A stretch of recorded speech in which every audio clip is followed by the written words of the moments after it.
Hello, everybody, and welcome to our Power Burst. So today, myself, Tara Gretton, and the wonderful Vicky Esibag Every- are, are here continuing our series relating to schools. And today we had a question, as we usually do, to ask you. We've been talking about the untold stories. So the untold stories uh, in schools, and thinking about those untold stories, how do we take care of each other? So untold stories, how do we take care of each other in schools? So this conversation came about because Vicky and I were really thinking about the students, the children, young people that we work with in schools, and also across the whole school community, staff, parents, and that actually lots of us will have experiences in our lives that we are going through, that we've been through in the past, or that we're going through currently, that perhaps we're not sharing with each other. And we kind of describe these as these untold stories. And, we were thinking about, in schools, you will get to work with some students that you will know the challenges that they're experiencing in their lives, in school or outside of school, and we'll be able to work with them and support them. But there will be some stories, some experiences that children, young people, that they will not be telling us. And then as we were talking about this, we were thinking, well, this isn't just in relation to children and young people, this is in relation to the adults, to the staff in the school as well, particularly as they're going about their professional jobs, that there'll be things in their lives that they are experiencing that we do not know about, things in our own lives that we don't share. So with this in mind, really thinking about how in our everyday interactions with everybody in the school environment, how do we take care of each other? And Vicky, what would you like to say following that? Yeah, I think that when people are feeling, when there are stories going on in their lives that are really compromising their ability to happily, consciously, happily get through the day, right? It's really hard for people to be their best self with each other. And so you will have students that are coming to school and they are experiencing trouble at home. Maybe they have an ailing parent. Maybe they have an uncomfortable relationship that they're dealing with. There can be different forms of trauma that we don't know about. And the same with the adults, with the teachers in the space or the educators in the space. They can be experiencing things. And so everyone comes to school and it's kind of like, okay, the untold part of that untold story is, okay, I made it to school, Mm. but leave me alone, right? I don't want to be my best self at school. I don't really want to do the things that I have to do. For teachers, it's like, let me just do my job. I don't want to think beyond my job, right? And so there's a lot of that kind of energy that can be going on in the space. But the wonderful thing about solution focus that we talk about all the time is that we can shift that type of thinking. And even when we come to school and we've got a certain amount of baggage sitting on our shoulders, we can think differently about how we enter the space. And we can think of the space as a safe space, a space where people support and take care of each other. And so, obviously, the adults in that space are going to take the lead, right? So as an educator, you're going to say, okay, how can I now be supportive of my students, to allow my students to bring their best selves to this educational space, right? And I think it's also incumbent upon school leaders, administrators, to ask themselves, how can I be of support to my staff, to be able to help my staff to know that they are respected and that they are being welcomed into a safe space. So we can create those shifts in order to be able to make differences in the way that we communicate with each other. So I guess that's a good place to start. Yeah, absolutely.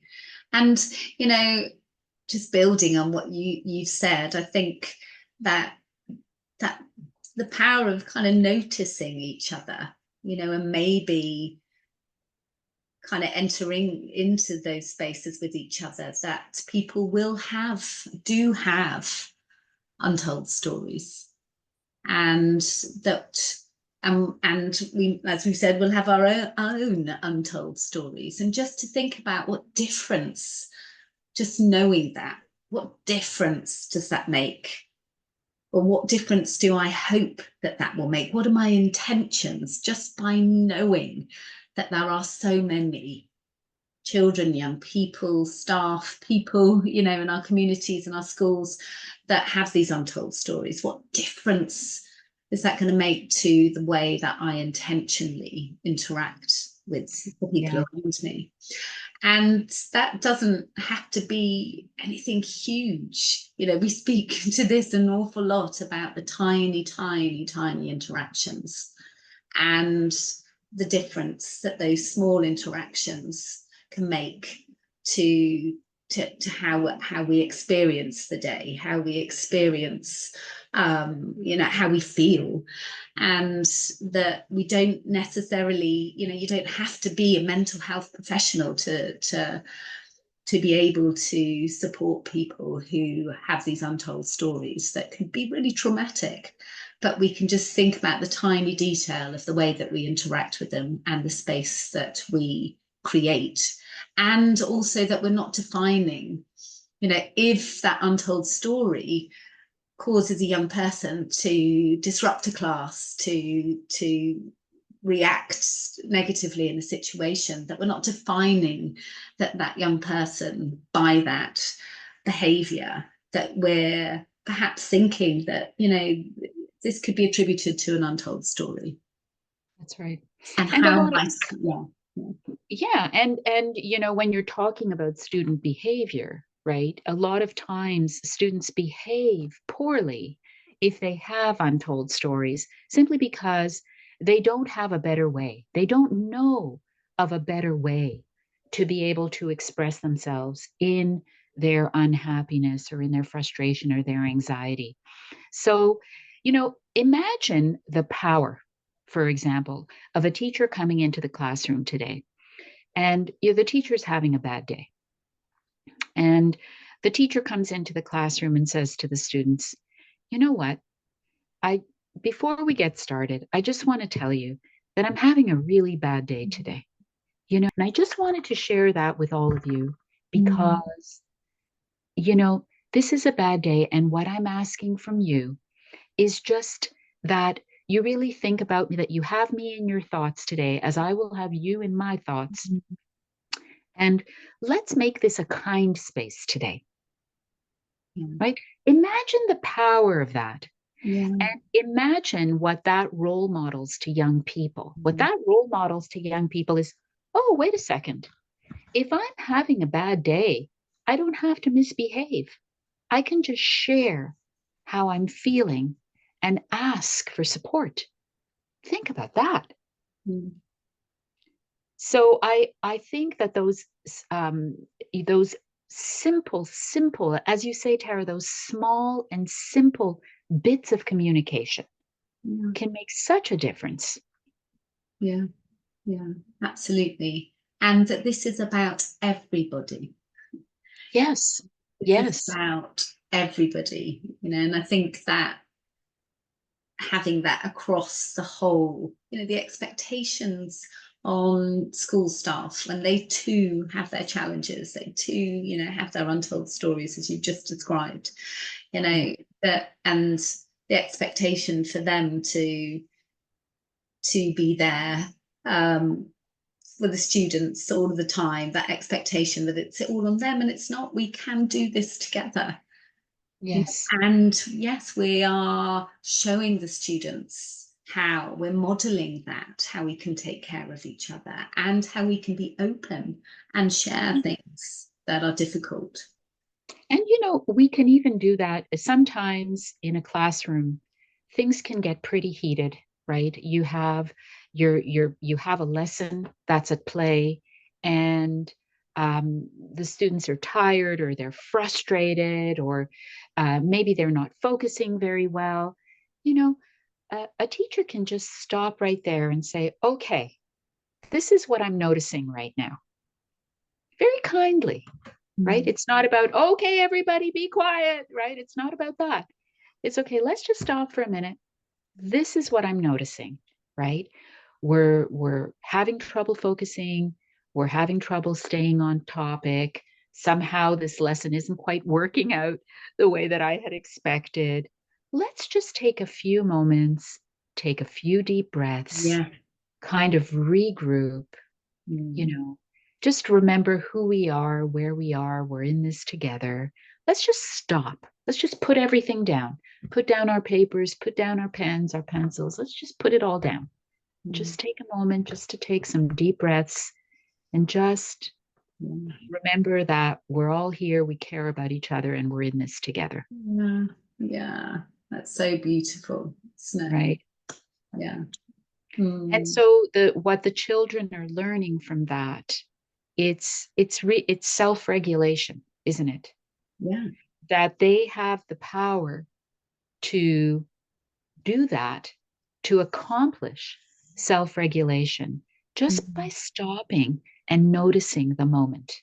Yeah. And it's also that self-regulation, but that co-regulation as well, Yes, how we can do yes, together, that we can support each other to be yes, able to do that. You know, yeah, I really love that. A teacher was saying to me that how similarly would use the breath in that way, but also just, just like shake it out, just kind of have a yeah, moment to move, and yeah, how much the students just love that, just to be able to be invited to take some breaths, kind of shake it out, and to be trusted to be able to do that, that they could do that yeah, together and have a little bit of a reset, yeah, and then, right, okay, let's carry on. Mm. yeah, yeah. I love that. I Mm. love that. And what you said about trusting, Yeah, trusting that the students can do that and that things just won't go awry. actually, We can do yes. that, that we can be human with each other. Yeah, Yeah. yeah. Yeah, I love that. Mm. Yeah. Oh, well, thank you, Vicky, and thank you, Thank you, everybody, Tara. for listening. And we'll see you all soon. Take We'll care. see you soon, everybody. Bye.